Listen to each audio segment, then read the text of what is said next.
we have you both in the wings over this side? Yeah. G. That's all right, Yeah. G. You We're can come doing over to the this interview side, bit so we'll do first, this sorry. side first.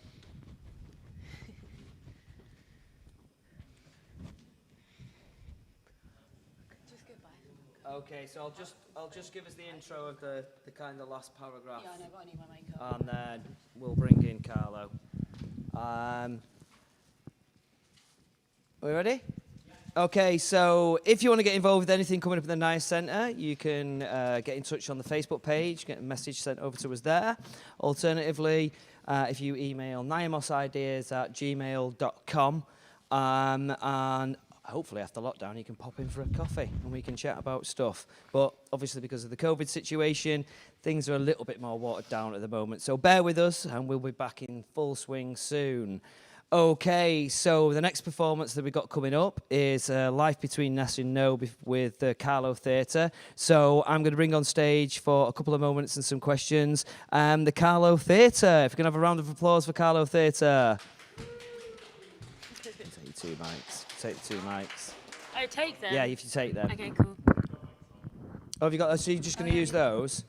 Sweet. Yeah. Okay. Right. Forget what I said. There we go. Live TV, ladies and gentlemen. We're brilliant. Okay. Welcome, my friends.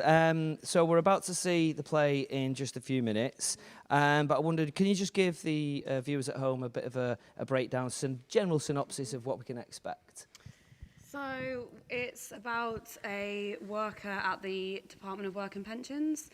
So she's taking calls from people who are Have you ever had their benefits cut? or had getting their them cut? yeah, getting them cut. So she's got to deal with people from all sorts of different backgrounds, different Crisis situations. life situations. And then you kind of see her own life unravelling a bit in between.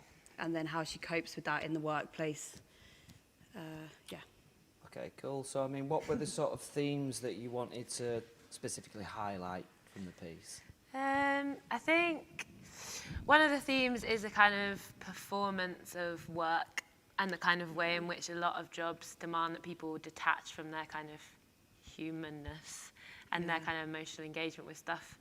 And also the kind of like numerical way that we try to condense people and experiences into kind like of a form. into very into strict boxes. yes, no, 7 out of 10, those kind of like structures. Yeah. And the mess that creates. Okay, so I'm presuming that's why the DWP character then? Why was that like integral to the piece? We were thinking a lot about these themes, and then we read a really good thing about someone that worked in a call centre, and it was really horrible. It was really moving, and we were like, Yeah. this is something that we need to talk about, and this is something that we want to make something about. So we sort of started with that article, and then we carried on. We did a bit more research and stuff about that sort of topic, and yeah, we came up with this. Okay. So I mean, what are your experiences with this type of issue? Well, I guess it kind of came from our experiences of trying to get through the kind of like system which we were interested in, of the kind of like box ticking, like narrowness kind of comes through like mental health services, comes through like asylum system, it comes through like lots of parts of things and like people that we work with or ourselves. And so that's the kind of broader thing we wanted to look at, and then through this is a kind of exploration of that. Okay, cool. So I mean, what are your backgrounds? How do you meet? We met at drama school. Yeah, we both went to drama school together in Manchester, which is why we moved here in the first place.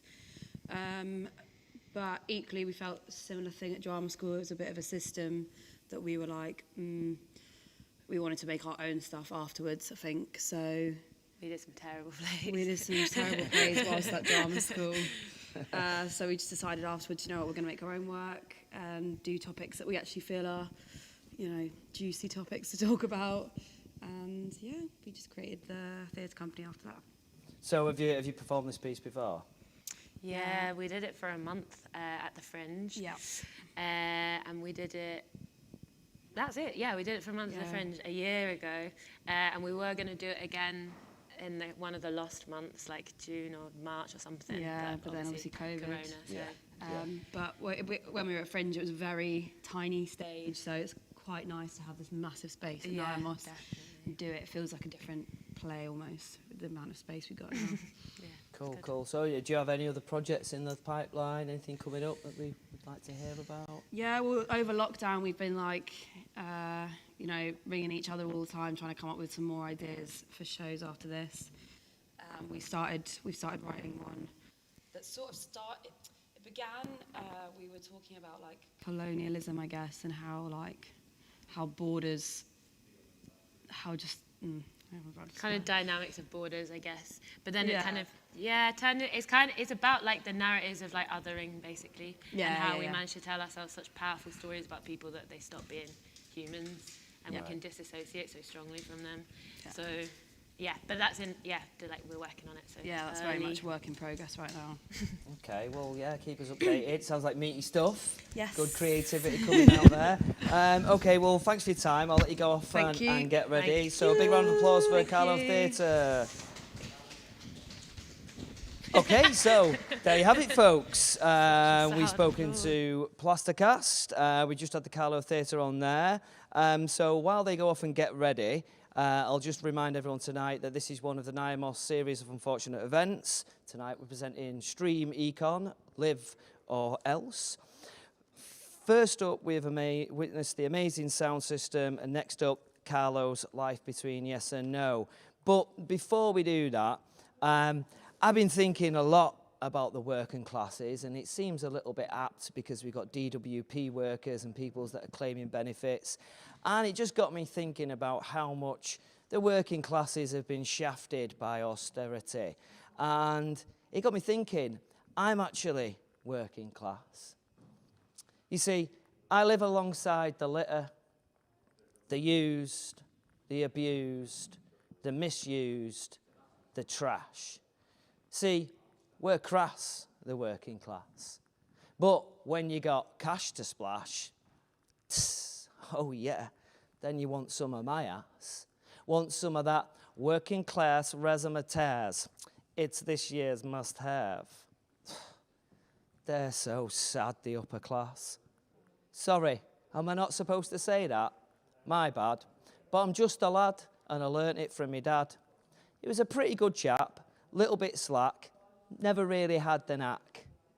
He liked to snack, occasionally tried crack, couldn't blag, caned the smack, but he never made fat stacks. That's 'cause, well, he never really had the back. In fact, no one ever really had his back. They put him on back to work their back, gave him a slap, said, sorry, sunshine, you ain't got time for that. Well, here's a fact that'll make you crack. I'm his son, and I'm fucking mad.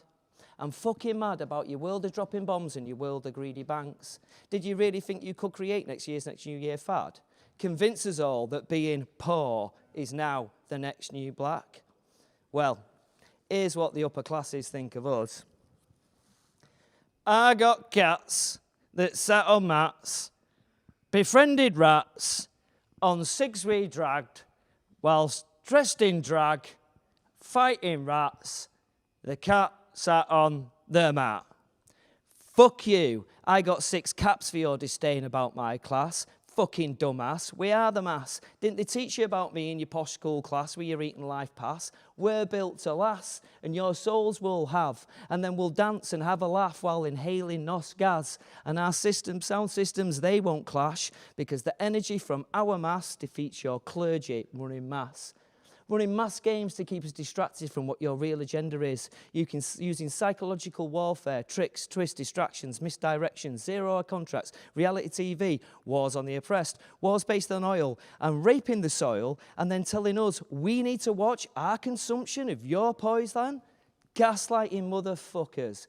Medicinal addiction, gambling addiction, consumer addiction, drug addiction, all designed to keep us consenting to your power-hungry, greedy fucking capitalist agenda.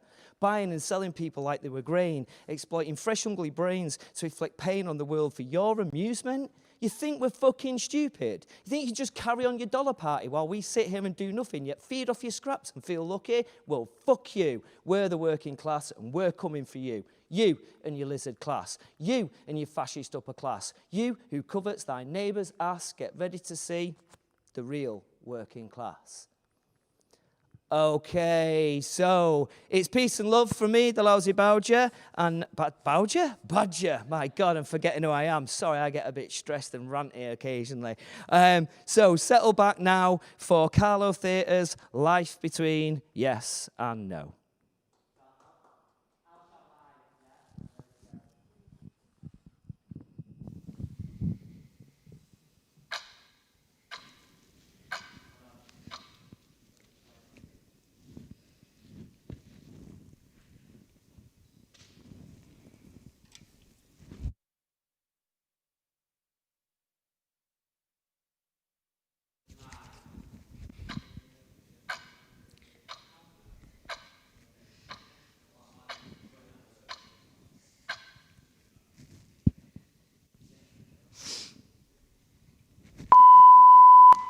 Hello, you're through to the Department of Work and Pensions. Can I take your full name, please?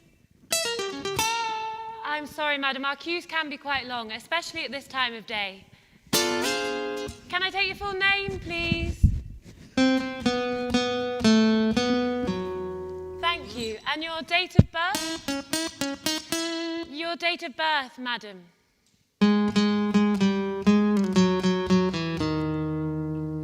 Do you have your national insurance number to hand?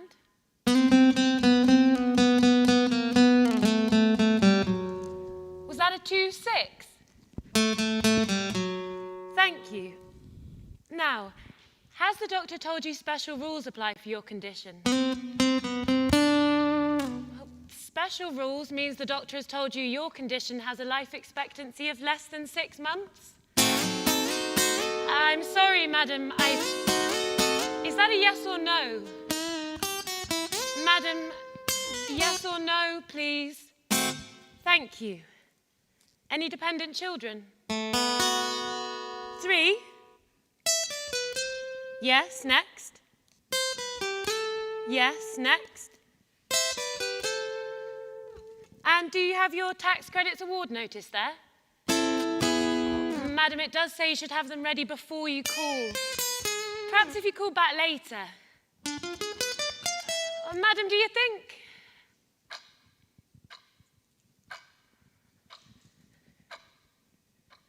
Hello?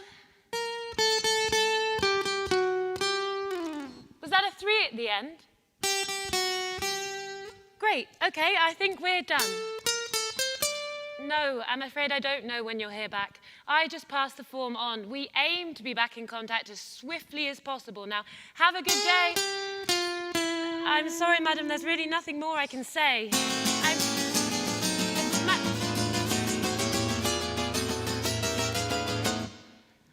I'm sorry.